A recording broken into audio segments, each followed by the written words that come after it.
I know Tallahassee. I know they're pretty excited about the mighty Blue Raiders kicking these Hurricanes' tail, because we kicked their tail, and I ain't afraid to say it.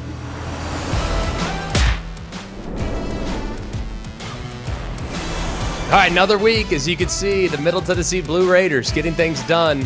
Middle Tennessee State, I guess. I should add that, Middle Tennessee State. Got to add that for sure. Congrats to their coach. Congrats to their program. What a performance. What a way to kick things off here on a Monday edition of Always College Football. Thanks for being with us. Today is Monday, September 26th. We hope you're enjoying the show wherever you're getting the show. We're glad to be back with you on a Monday, too. After missing last week because of injury/illness, we're back, all right? We are back to break down the weekend's festivities and what a weekend it was. We have a great game plan in store for you today. By the way, he's Mark Kubiak. I'm Greg McElroy. My brain is still not really like 100%, so just bear with me. There might be some blips in the radar as far as my recollection and like ability to explain things. For whatever reason, there's like a brain fog that I'm currently dealing with. It's like when I had COVID 2 years ago. I don't feel like my brain worked right for a month. This is not COVID, tested negative. But either way, feel like I have that brain fog for a little bit. So just bear with me. He's Mark Kubiak. I'm Greg McElroy. Like, rate, and subscribe. All the same stuff we do. We tell you at the beginning of every show. We don't need to say it again right now. All right, let's just get to the games. Great game plan in store for you today. We're going to break down some of the biggest matchups from the weekend, including the Kansas State victory over Oklahoma. The Texas Tech Red Raiders, they continue to look really good in the process. Are the Vols back? A lot of things that we need to get to that went down this past weekend. Plus, we'll tip our cap to a couple of great performances. There were several, including you, Middle Tennessee. I'm also going to tell you, for a Miami Hurricane fan, no need to go find the highest cliff. It's going to be okay. I'm going to talk you off the ledge. So, without much further ado, let's talk about it. Lions, Tigers, and tailgates. Oh my. The college football season is always a great time of year. Besides the jerseys, the face paint, and the foam fingers, there's the food, and nothing gets you more fired up for game day than Eckrich smoked sausage. They're naturally hardwood smoked and have the perfect blend of spices. From buffalo sausage dip, sausage, chili, mac and cheese, Eckrich smoked sausage is a quick way to bring flavor to all your tailgate meals. Visit Eckrich.com for easy, one-of-a-kind sausage recipes. Eckrich, you do you. All right, let's get things kicked off with, I guess we would call this an upset, but I guess based on how this team has performed against the other, we should really feel as though this was no surprise whatsoever. Let's start with Kansas State taking the road trip to Norman, Oklahoma, to see if they can knock off one of the top teams in the country, the Oklahoma Sooners, in their house. All right, it all got started in a big way for the Kansas State Wildcats. My goodness, just right down the field, opening drive, touchdown, opening drive, second drive, touchdown. I mean, it was like clockwork, man. And I don't know about y'all, it was feeling pretty much like it was going to be Kansas State's night very early. I mean, Adrian Martinez was decisive, went right down the field, of course, capped it with his own legs. And man, I loved the way over the course of this game. And now this is really from start to finish too. We're going to talk a little more about Adrian Martinez and his growth and his development, because he looks like a different guy. At least last night he did, that's for sure. When he put on the purple and silver, not the same guy he was when he put on the Cornhusker red and white, okay? We know that he's always been a very talented player, and it came to the forefront last night. A couple of major ways, okay? The way he threw the ball over the middle of the field, man. I mean, there were several examples in which he stood in there in a firm passing posture with, in some cases, guys in his face having to negotiate around rushers, unblocked defenders, and yet still being able to get it into fairly tight windows to some of his wide receivers. That was off the charts good. Plus, we knew he could run the ball. That should come as no surprise. He also made the biggest play in the game, 3rd and 16, late in the game, a gotta-stop situation for Oklahoma. Oklahoma opts to bring 5 in the pass rush. They overrush the quarterback like they did so many times throughout the course of this game. He somehow finds a little bit of a seam, makes a guy miss, wiggles around, finds his way to the left-hand side, and picks up the first down and more, of course, sliding there inside the 10 wisely before he capped in another touchdown a couple plays later. But my goodness, man, he was awesome. And we have been hard on Adrian Martinez as college football fans, but let's tip our cap. The young man played fantastic last night. He was not to be outdone, okay, because Deuce Vaughn is unfreaking believable.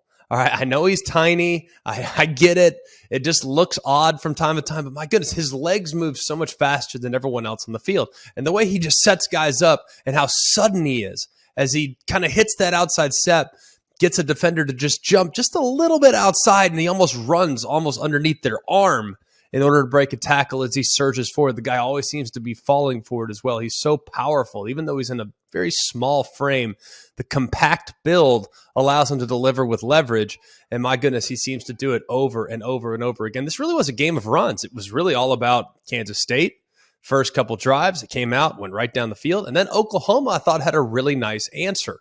Came out, hit that little corner route to Weeze. He went up the right sideline. And then you saw a little bit later, first drive or so of the second quarter, they throw it over the top down the left. Mims, beautiful throw and catch there. I thought Gabriel had a solid performance, did miss a couple throws. The biggest example was that fourth down missed throw that he missed in the third quarter to Drake Stoops to the right.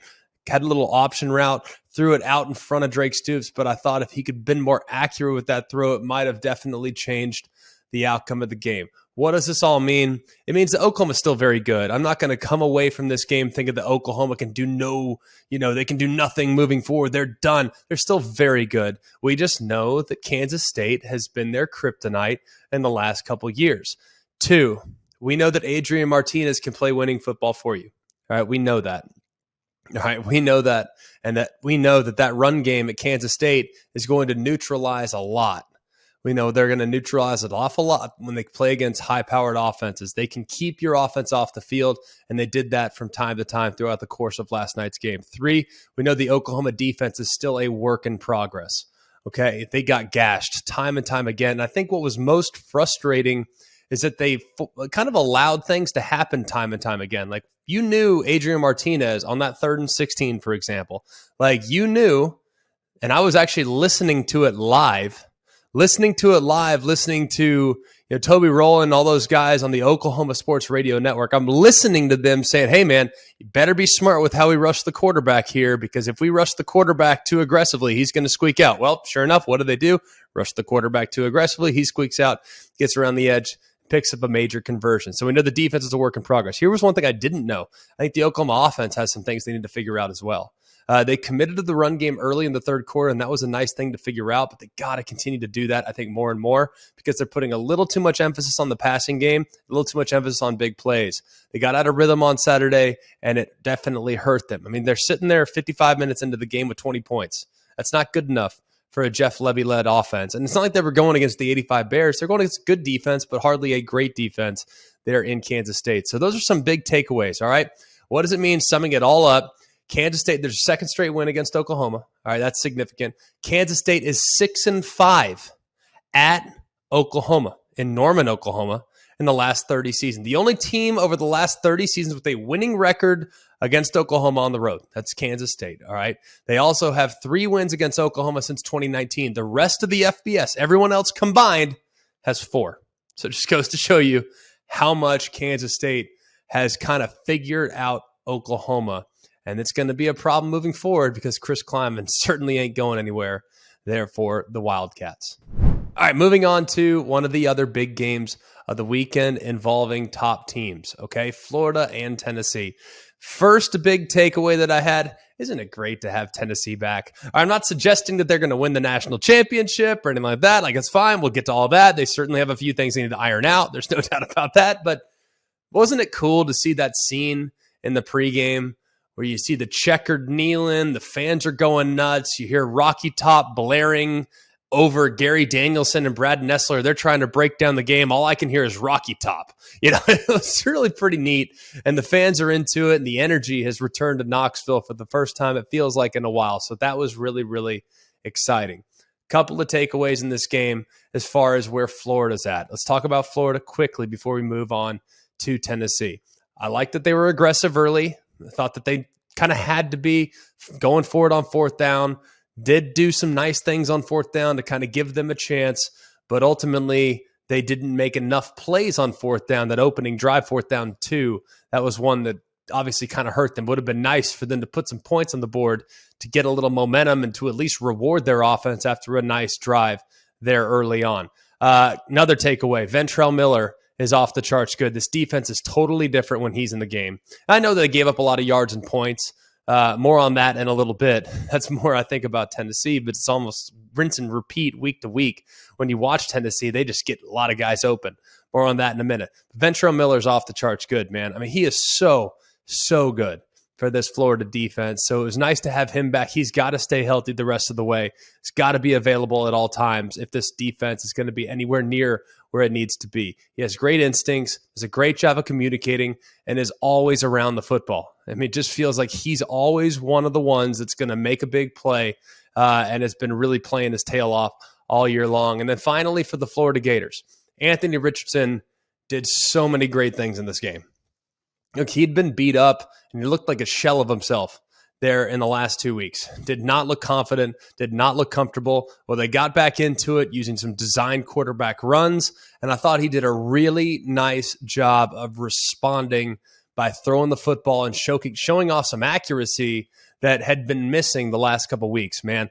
The way he moved in the pocket. I think one of the best examples might have been that touchdown to Zipper right down the right-hand side, moved in the pocket, stepped up, jumped, and then threw an absolute seam between two defenders. Zipper ended up catching the ball and then found his way to the front right pylon of the end zone, man. That was an off-the-charts great play, and it felt like that play gave him a lot of juice. That play gave him a lot of energy, and he made some nice touch throws down the field as well. Another part of his game that's kind of been missing. We've seen him deliver some nice, strong throws on line drives. What we have not seen is him putting air underneath the football and allowing receivers to run underneath it. He did that a few times on Saturday. That had been a part of his game that's been missing. He's going to have to bottle that up. He's going to have to do that probably 3 or 4 times a game if this offense is going to continue if this offense is going to continue to take flight. So I thought they did really a lot of good things in this game, and I thought he took a step forward. Now, the fumble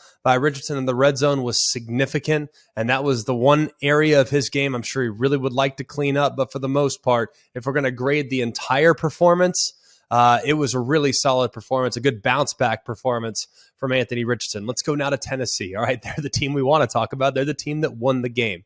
I thought it was a great response. There were several different occasions in which Florida looked like they were going to steal a little momentum, and then Tennessee would respond.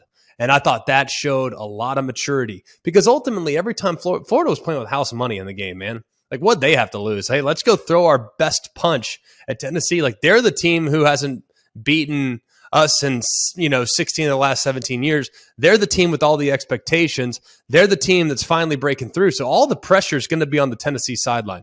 Well, I thought they handled that pressure really nicely. Now, they were far from flawless in the game, but I thought that what I saw, we knew they had great playmakers, and to do so without your best playmaker in Cedric Tillman even takes it a step further with just how impressed I was with the Volunteers. But I thought guys stepped up in his absence. I thought Ramel Keaton had an off-the-charts game. That catch at the end of the half was just ridiculous. I mean, full layout down the right-hand side. And then, of course, that was a huge touchdown drive there before the half. And then they doubled it up by opening the second half by going right down the field, finding Jabari Small on the left flat, him going up the left sideline on the 2nd and goal. There, where it was kind of behind, they didn't blow a coverage, but they definitely gave Jabari Small way too much space. He was able to take it up. So a really nice job there by Tennessee there at the end of half and the start of the third quarter. It's amazing to me. Here's another takeaway for Tennessee. It's amazing to me how many times you see guys for Tennessee that are just running wide open. Why is that? I mean, teams, and people will say, well, teams bust coverages. Yeah, Tennessee forces you to bust coverages all the freaking time. Nobody busts more coverages than teams that are playing against Tennessee. Why? Because of the tempo that they use, because of the leverage that they create, because of the misdirection and eye violations they force you into. They're able to get guys running, and next thing you know, the ball is down the field and caught before the defense even realizes what's going on. It's really awesome to watch. I mean, they just force you into so many mistakes, man, and they always seem to take advantage of that. That's, I think, really significant. And then Hendon Hooker, finally. This guy's on the short list for one of the best players in America. I don't care what anyone says. We know he could throw the ball with great accuracy. Know we've taken significant strides in that part of his game. But what I've forgotten is just how good of a runner he is. I mean, this guy is a really good football player with the ball in his hands. Obviously, early in his career at Virginia Tech, that's what he was. He was more of a runner than he was a downfield thrower. And then he kind of developed and became more of a thrower last year, but the run game has not gotten away from him.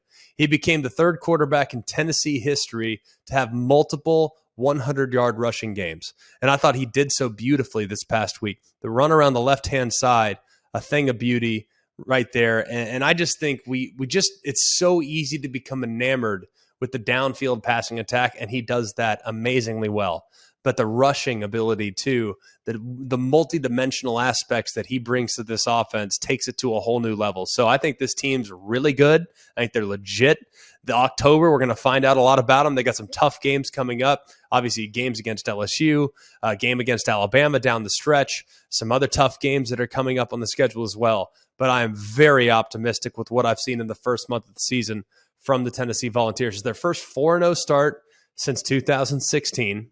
It's their first win against Florida since 2016, and it's their most points in a game against Florida over the last 30 years. They scored 38. Remember, they did so without their best weapon, Cedric Tillman. So an incredible performance, I think, from Tennessee, even in spite of some adversity. It was far from flawless, but man, it was good enough to get the job done against a quality opponent, I think, in Florida Gators. Football season is here, and nothing beats seeing your favorite team live. Not only does Vivid Seats have great NFL ticket prices, they're also the official ticketing partner of ESPN. And with Vivid Seats rewards, when you buy 10 tickets, you get the 11th free. Download the app or visit vividseats.com today. Vivid Seats, life happens live. Receive a reward credit equal to the average price of 10 tickets purchased, excluding taxes, fees, and processing costs. See vividseats.com/rewards for terms and conditions. All right, moving along to the Lone Star State, where there was an amazing upset of the Texas Longhorns. If you did not see the post-game locker room celebration from Texas Tech, well, take a look. I asked you to keep fighting, you did. Said it's going to be, when we came out of half, we had 2 more rounds to fight, and you did. I told you they were going to break, and they did. Yes, sir. I told you they were going to break, and you did.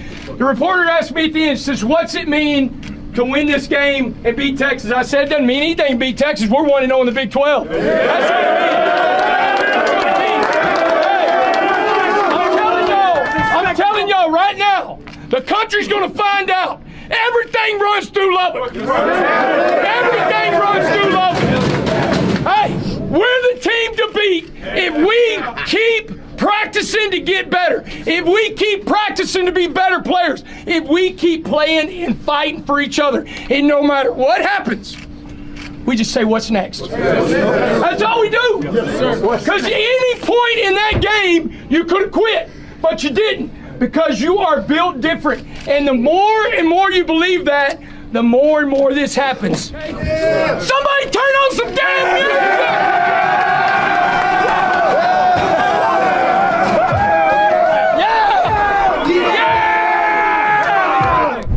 Oh, that was awesome there from head coach of the Texas Tech Red Raiders, Joey McGuire, man. I love it. I don't know if I necessarily agree with him that everything runs through Lubbock, Texas, but I do appreciate very much that that's the message to the players after an amazing game. And this was a gutsy win from Texas Tech, too, man. If you look at it, it felt like there were at least 2, maybe 3 different occasions where it felt like Texas was going to start to pull away. Kind of like when, Bijan Robinson went down the right sideline to give Texas a 31-17 lead. It just felt like at that point it might just be a little bit too much to overcome, but Texas Tech kept fighting. I thought Hudson Card did some nice things. I also think that Texas was kind of their own worst enemy. There were several different occasions in the game in which they made key mistakes, but you have to give credit to Texas Tech for taking advantage of those mistakes. One of those key mistakes was about 13 minutes left in the second quarter. Free plays, 3rd and 26. I think this kind of summed up the day for the Texas Longhorns. 3rd and 26. Free play because Texas jumps off sides. Well, Donovan Smith goes and throws one up to the left-hand side.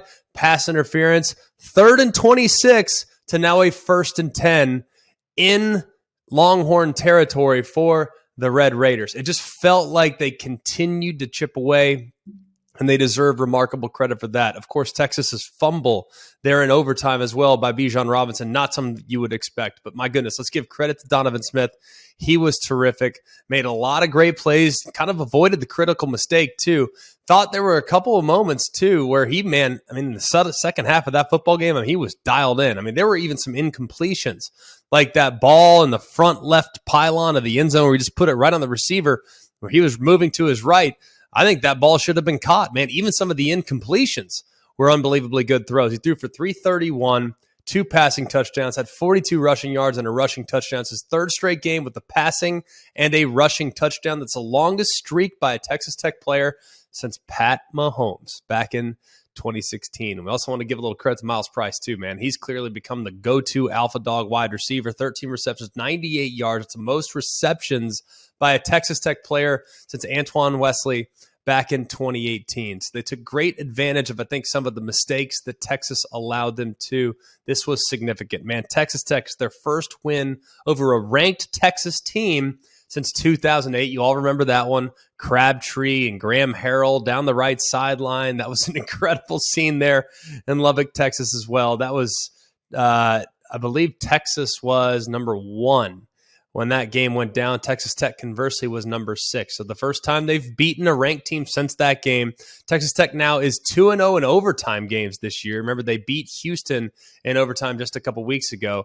They're the first FBS team this season to have multiple overtime wins, the 3rd time in program history where they've had multiple overtime wins as well. That was in 2006 and 2012. They had overtime wins as well. So Texas is their 5th loss since the start of last season, in which they led in the 4th quarter. That's tied with Nebraska. That's right, Nebraska for the most 4th quarter blown leads in the FBS. So they have to figure out how to finish games. It's not going to get any easier for the Texas Longhorns. Let's move to a ranked matchup that did not disappoint.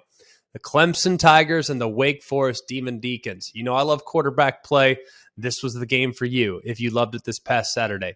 DJ Uiagalelei and Sam Hartman both played their hearts out. Let's start with DJ Uiagalelei since he was the victor. He was fantastic, man. Difficult throws, guys draped all over him, still being strong enough to drive the ball, even when there were sometimes there were guys looked as though they were in his grasp. Also, man, the touch passes down the field were off the charts good.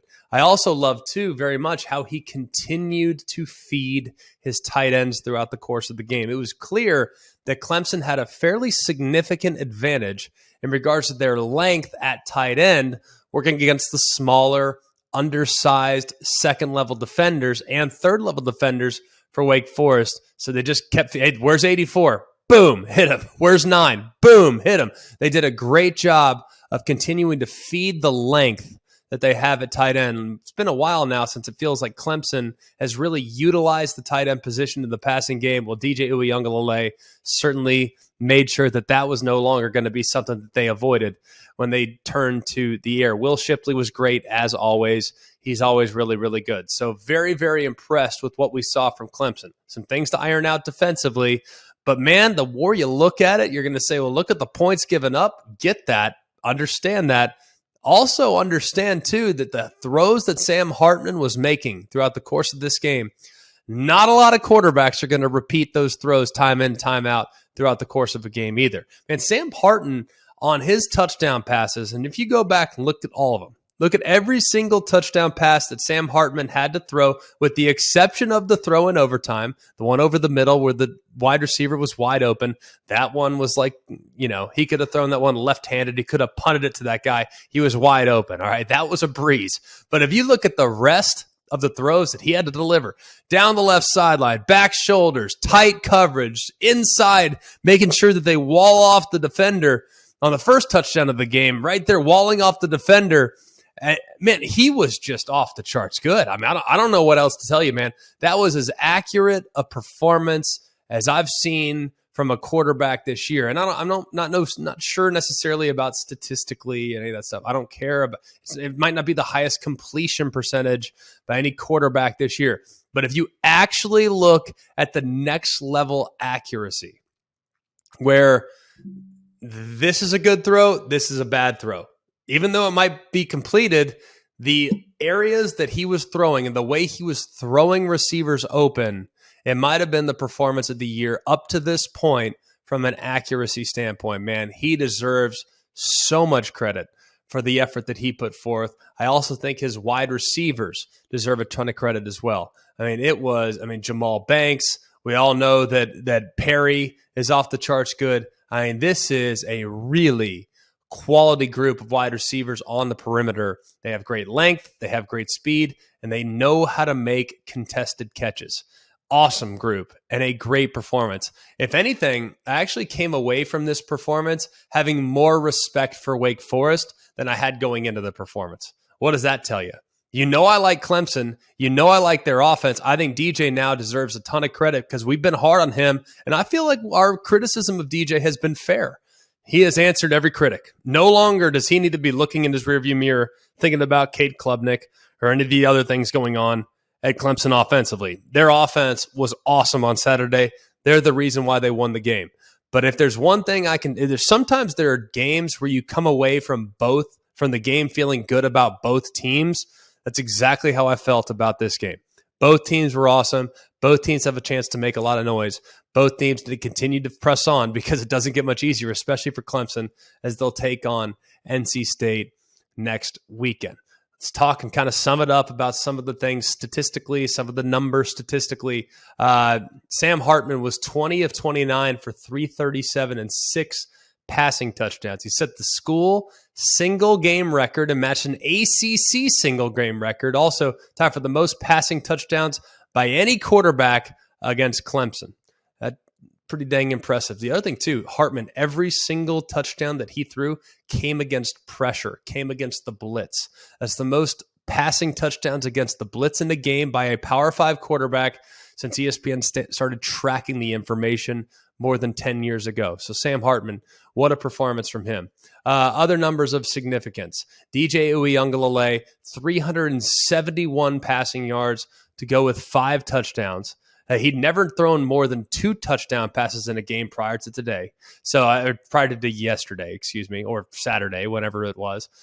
So he's the first Clemson player with 350 passing yards and 50 rushing yards in a game since Deshaun Watson back in 2016 against Florida State. So an incredible quarterback performance for both Sam Hartman and for DJ Uiagalelei. As far as Clemson's concerned, they're now 14-0 against Wake Forest since Dabo Swinney took over. They extend their winning streak to 10 consecutive games. It's the longest active winning streak in the FBS. It's their third time scoring 50-plus points against an AP-ranked matchup since the poll era began back in 1936. The others came back in 2019 against Virginia when they scored 62 points.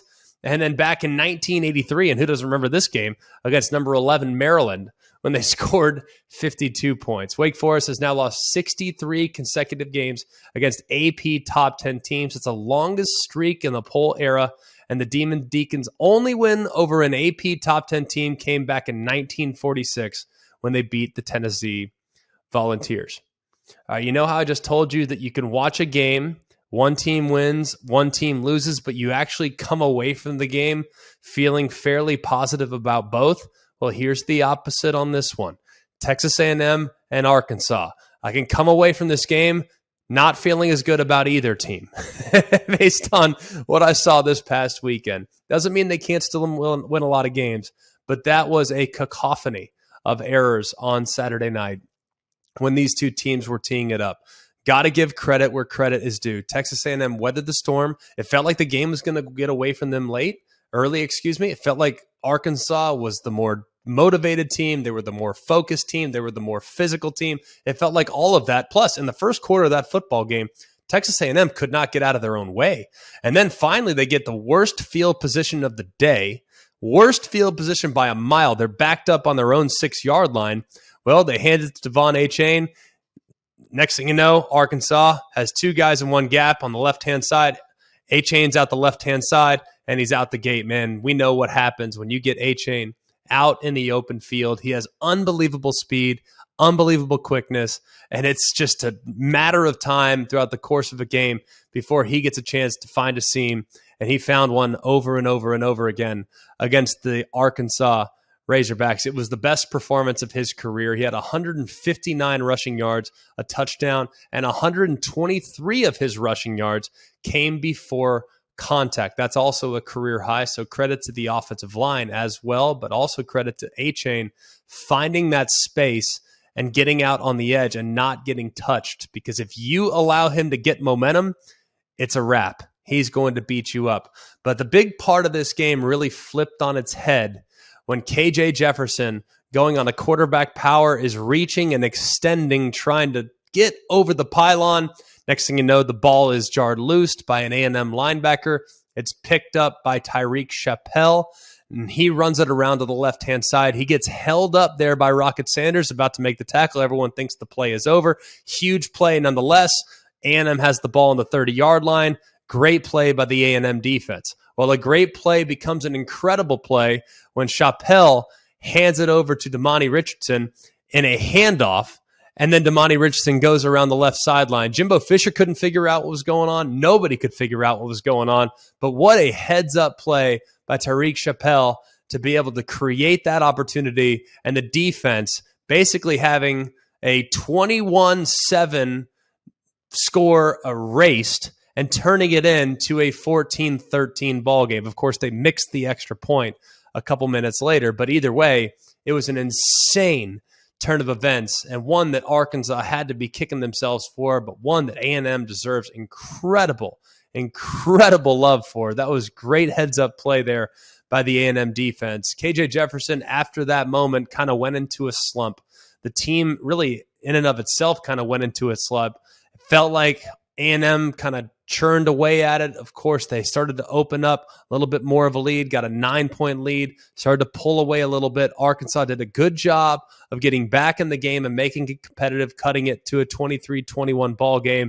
And then, of course, at the very end, Arkansas finally found their form offensively, got down the field, set up for the game-winning field goal, and their kicker doinks it off the right upright, leading to what was one of the more deflating moments that you could tell. We were on, the booth is on the Arkansas sideline, and you saw the entire sideline just completely deflate.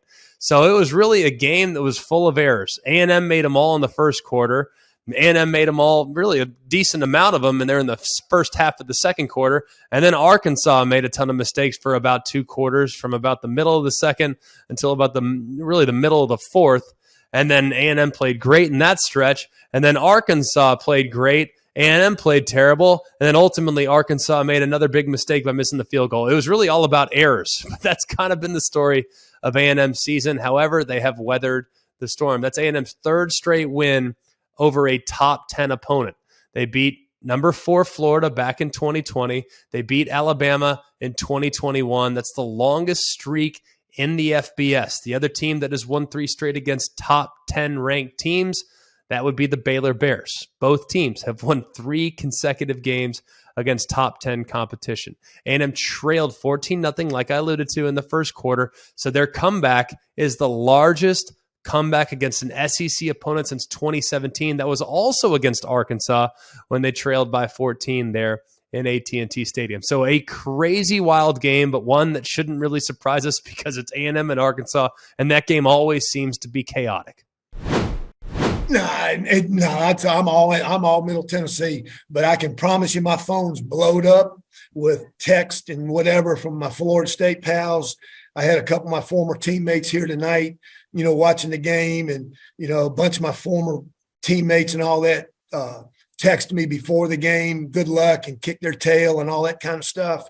And so I know Tallahassee, I know they're pretty excited about, the mighty Blue Raiders kicking these Hurricanes' tail, because we kicked their tail, and I ain't afraid to say it. All right, it's the second time now that you've heard the audio from the Middle Tennessee State Blue Raiders. Awesome, man. Great performance. I want to give you a ton of credit. That was all about you. You completely took it to Miami. 99-yard touchdowns, goal line stands, you name it.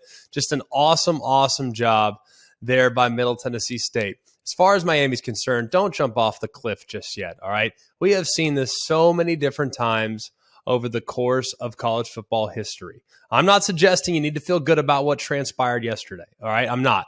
But we just had this discussion a couple weeks ago about Notre Dame. All right, when there is transition, all right, and there's transition going on right now at Miami, people say, well, it's transition for the better. Great, that's fine. It's still transition, okay? There's some guys that were recruited by the previous regime that are probably having a difficult time buying in. It's just the way it is. I went through it at Alabama, all right? From Mike Shula to Nick Saban, the transition was significant. And even though all of us loved the fact that Nick Saban was our head coach, there were some seniors on the roster there in 2007 that weren't that thrilled about having to change how they do things and get in line to a new way of thinking. All right, there was a little bit of traction there, a little bit of tension there every once in a while between the old heads and the young heads, the new staff and the old staff. So it's not that unique. Understand this. That year in 2007, we at Alabama lost to Louisiana Monroe. We also lost our last 4 games to finish 6-6 on the season. All right. Bad performances are not indicative of future results. This is okay. What becomes problematic is when these performances happen in year 3, year 4, and year 5. They can happen in year 1. Don't sweat it. Just understand that these things cannot happen here in the years to come. All right, that's it.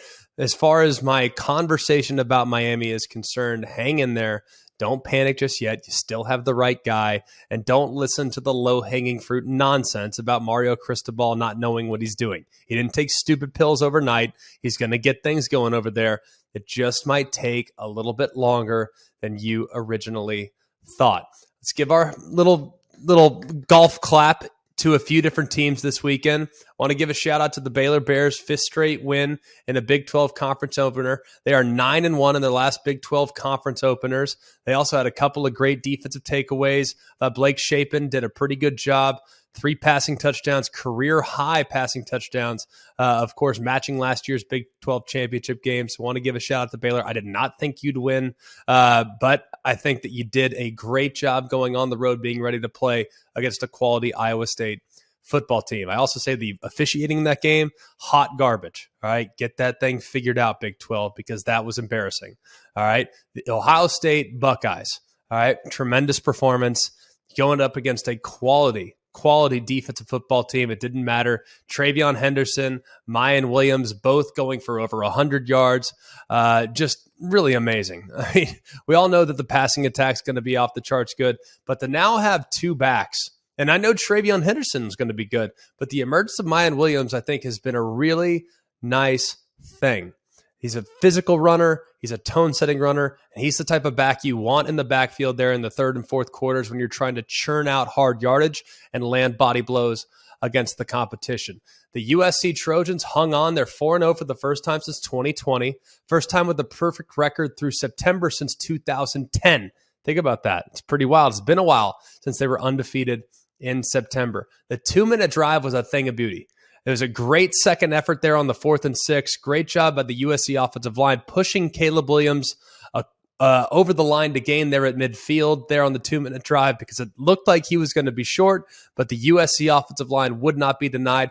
They were the real saviors there on a critical down and distance. Also want to give some credit to Oregon State. Thought they had a good plan, but you can't turn the football over that much and expect to be successful against a quality team. Forced 4 interceptions, few that were really, really ugly there by Chance Nolan, but that's kind of what we've come to expect for USC. They have forced 11 interceptions on defense this year. That's the most by a Pac-12 team through its first 4 games of a season since Oregon State 20 years ago. They've recorded 14 takeaways, and they've only had 0, that's right, 0 turnovers. So the plus 14 turnover margin is tied for the highest by an FBS school in their first 4 games of the season over the last 15 years. So this team is an unprecedented tear as far as turning people over and not turning it over themselves. However, that was a sloppy and hideous performance by the passing game. They need to be a whole heck of a lot better moving forward as the competition gets a little sharper as well. On to Oregon, who had one of the craziest fourth quarters I think I've ever seen in my entire life. They obviously trailed 27-15 entering the fourth quarter. It's the first time overcoming a double-digit deficit entering a fourth quarter since 2004. That was against Washington State. It had been 38 straight games where they had lost in such deficits. So it's a huge fourth quarter deficit overcome for the first time in 18 years. Bo Nix was awesome, threw for 428 and 3 touchdowns. First Oregon quarterback with 400 passing yards and 3 passing touchdowns in a game since Justin Herbert 6 years ago against Arizona State. It's their 11th straight win as a ranked team against an unranked Washington State team. So very, very impressive performance there by Oregon. The 29 points in the fourth quarter, the most in a fourth quarter over the last 20 seasons. So really impressive fourth quarter there by the Oregon Ducks. If they could just get a little bit better start, that'd be helpful. Cam Ward was awesome as well. Did have a couple picks, but either way, gave him a chance. And then finally, the Michigan Wolverines, the first time they've really been challenged. And I like this Maryland team that they went up against. Now, Maryland, the doink off the face mask on the opening kickoff's one that you'd like to have back. But for the most part, it was a beautiful game by Blake Corum, who is untouchable. 30 carries, 243, and 2 touchdowns. The most rushing yards by a Michigan player since Denard Robinson in 2010. That was against Notre Dame. He went for 258 that day. So Corum continues to be worth the price of admission. I thought McCarthy did some nice things. Still occasionally looks a little bit erratic. Still occasionally I wish he wouldn't take so many hits and so many risks inside the pocket. But either way, man, still very accurate. Continues to push the ball downfield and be accurate when doing so. Talia Tagovailoa did some nice things, did have a couple interceptions. The one where he missed it low and the guy undercut it, not a good throw, not a good decision, but also did do some crafty things that kept plays and drives alive. So I think this Maryland team will win a lot of football games. They're going to win a lot of football games this year. I really believe that. But it's their 19th straight loss against an AP top 10 opponent. That's the longest streak in the program's history. So they're due. They're due. Just didn't happen this past week, but they will get one here soon enough. So credit to Michigan. It's nice to see them finally play against quality competition. So hopefully they can play a little cleaner game here the next time around. All right, now it's time for a typical Monday segment. Coobs, kick it off with some low-hanging fruit. All right, we'll start off low-hanging fruit. North Carolina has a defensive coordinator problem. Low-hanging fruit or truth? North Carolina's a defensive problem. I don't know why I don't know. I'm pretty sure it's a different coordinator than last year, and yet they still have issues. Okay, so maybe it's beyond the coordinator. And look, Gene Chizik is a close personal friend of mine. I'm not advocating for what's going on right now on the field. And I know most Notre Dame fans would be like, man, I wish we could play North Carolina every week. That was the offense I'd like to see. But unfortunately, that's not in the cards. North Carolina's offense continues to be fantastic, but defensively, they certainly have their issues. But hey, man, this is kind of what happens. Like when you empower the offense and you put a lot of eggs in this basket and you take a lot of eggs away from your defensive basket, well, it's like that. A football team's like a scale. And when you're great on offense, it's not often that you're going to be great on defense. So if your defense is great, your offense is probably not going to be as good. Football teams are like a scale in a lot of ways. So if you are continually empowering one side of the ball, it might become a deficit to the other side of the ball. So I hate what's happening at North Carolina defensively because my friend's involved. But no, they definitely have major issues. I just think it's beyond the actual person calling the plays. I think it's from an identity standpoint. I don't think it's something that can get easily fixed overnight. All right, moving on. Low-hanging fruit or truth? The Big 12 is the most balanced of the Power 5 conferences.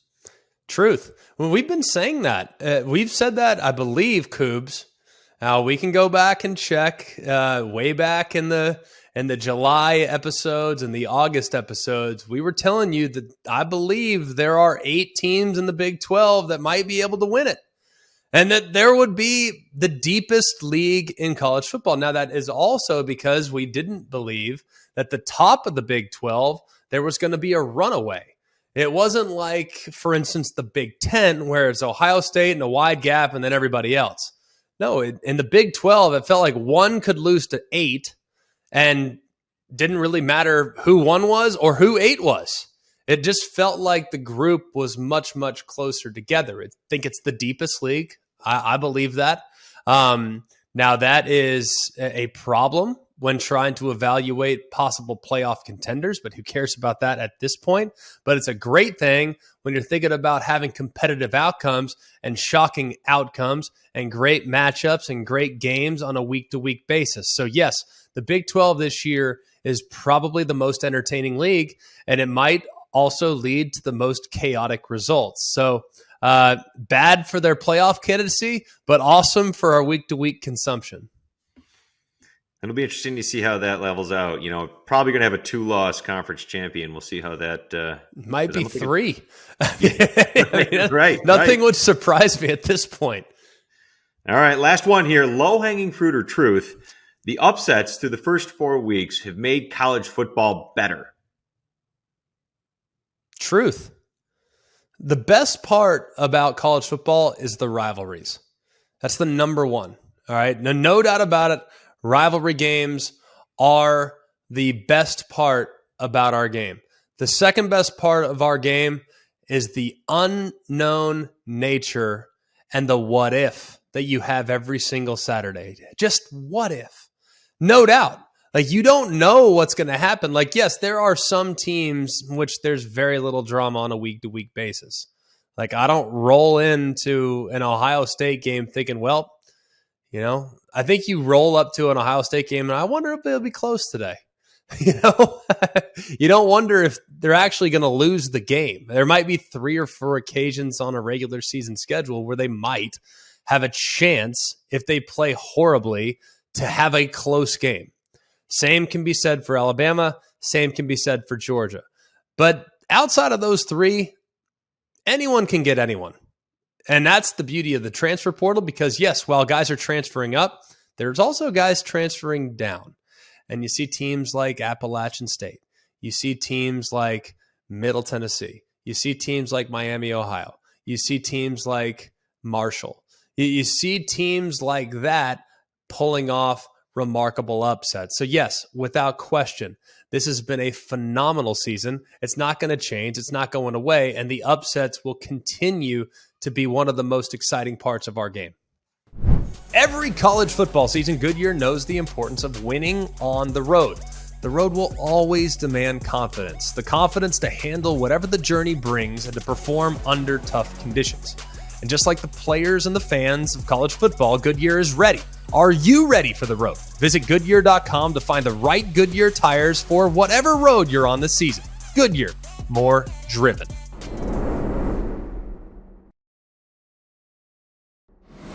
All right, we're so thrilled to be joined now by the quarterback of the Ohio Bobcats after what was a thrilling back-and-forth game yesterday. He's Curtis Rourke. Curtis, congrats on an unbelievable performance, my friend. Thank you. Thank you very much. It's funny because I see that last name Rourke just on the back of an Ohio jersey, and it's like, well, how many more Rourkes are coming? Like, are you the last in the line here of great quarterbacks that are going to be there for the Bobcat family? Yeah, unfortunately, no. I'm the last one. I'm the youngest. So no more. The good news is after COVID, I mean, you can have like 12 years eligibility left, right? So you can just play forever. Yeah, the COVID really helped out a bunch. I got 2 years after this year, so it's helped a bunch. Yeah, that's awesome, man. All right, what was going through your mind yesterday? I mean, you guys get off to a great start. Then the second and third quarters, it was kind of a seesaw battle. And then there in the end, you guys pull away a little bit, but you set some records along the way. So I guess how'd you feel yesterday? Clearly looked like it was coming off your hand really nicely. Yeah, we knew going in they're an explosive offense and that we were going to have to score a lot ourselves. And we have the weapons in the offense to do so. And so we were pretty confident that we'd go down and score no matter what defense they played. And every time they scored, we just had to answer back to the best we could. And it was kind of a shootout. So it was a lot of fun, especially since we won. No, it's amazing. Have you ever thrown for 537 yards in a game before? I was actually thinking about that after the game, but I don't think so. I think even going back all the way to my younger days, I don't think I've ever reached 500. So that was quite a milestone. It's amazing when you have two quarterbacks in one game. And I don't know if you saw what their quarterback threw for, but he threw for 503. When you throw for 503 and you're the second best quarterback on the field, that's saying something. That's called a duel, man. That was like a Peyton Manning versus Tom Brady type of duel back in the day. Yeah, that the quarterback, Tim, he's a good quarterback, and he's gonna be successful for a while. And so just being able to go back and forth with him is an honor for sure. No, I can imagine so. I know that this is a proud program. You guys have had great success, great history. The conference that you play in is what I think it's a tremendous league. I really do. All over the place. You see Miami, Ohio having some great wins. You've seen some other teams. Northern Illinois has had some great wins over the last few weeks. You guys, of course, maybe not the last couple of weeks against Power 5 competition, but still, I mean, you guys have had great wins in your past. So what can you say currently about the state of the MAC and the quality of competition that you guys will see from this point forward? Yeah, the MAC brings a lot of talent. I think it's often overlooked because we're not Power 5 team, but we got a lot of great athletes as a conference, and we got that mentality that we can play with any team. And as you can see, just the way we schedule our games, both us, but just around the MAC as well, is we try to go out and take out the big guys.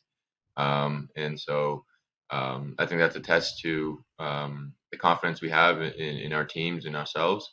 And so, I think we got a good amount of upsets this week, as well as just in the last couple of weeks. And so, just proud to be part of the MAC and getting ready for MACtion to start this week. I can imagine that the MACtion will be awesome. I especially like when you guys play on Tuesdays and Wednesdays personally.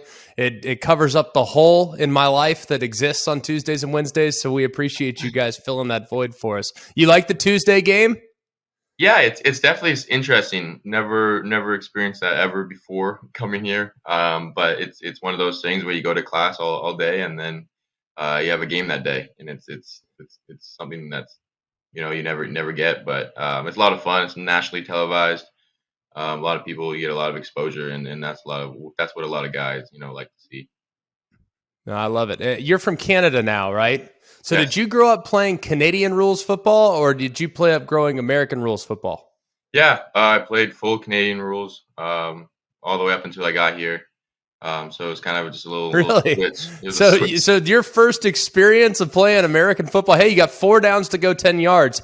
Your first experience with that was actually at the college level? Yeah, playing actually. Yeah, I watched NFL obviously growing up and stuff, but it was funny coming here and going to the first meeting and going through what is basic cover 3, and it was a whole new thing for me because there was one less guy and it was just different spots and holes and terminology and all of that. So it was definitely a new experience. Have there ever been a moment, and tell me this because I've always thought this was fascinating, because I feel like if I were in Canada, I feel like I would have 3rd down and I would still look at the sideline on like a short yard. It's like, all right, we came up a yard short and I'm looking over there on 4th down, but I'm like, oh, hang on a second. It's their ball? Wait, hey, that would throw me off. Like, did you ever on 2nd down run off the field because you guys didn't get the 1st down? My first spring, there was some moments where I was just not sure with the rules fully. I just forgot about it because I've always played with those Canadian rules. But my coaches and teammates kind of helped me out. My brother was here at the time, so he was also like, let's make sure it's American rules. So, yeah. That's amazing, man. Well, congrats on amazing performance. Great win against the formerly undefeated Fordham Rams. It was a great W yesterday. 41 of 50 for 537. You can save that football, buddy. Paint it and put it on the wall. That's a good one. Yeah, that was. I didn't know I threw the ball that many times. I'll be honest. That might be a new career high too in attempts for sure. In completions, honestly. So it was just a lot of fun. I mean, I'm glad we won, and the team's ecstatic. Just making sure we get back to full health because we had a couple banged up yesterday. Yeah. Well, I know Athens was going wild last night. True. Just a little bit. Athens is they're known to put on a party. Is that true? Yeah, we're known to host some good stuff and have some fun parties, even when it might not seem like it's party worthy. But we live up to the hype, for sure. Yeah, I've been told Hawaii Halloween is well worth the trip to Athens at some point. I've heard that that's one of the bigger parties of the year. So be on your best behavior at the end of this month. All right. Sounds good. We'll do.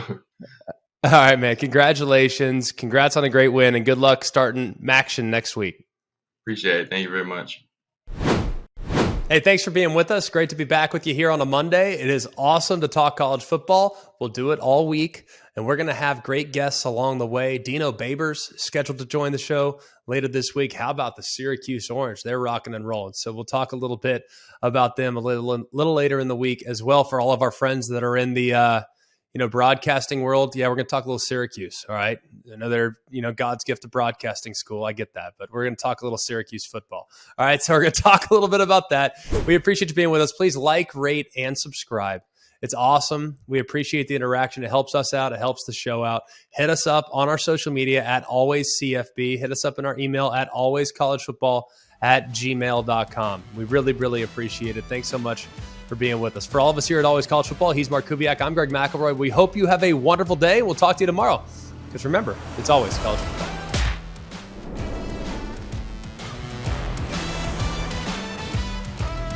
Hey guys, it's Greg McElroy. Thanks for watching Always College Football. Make sure you like, rate, and subscribe to ESPN's YouTube channel and wherever you listen to your podcasts.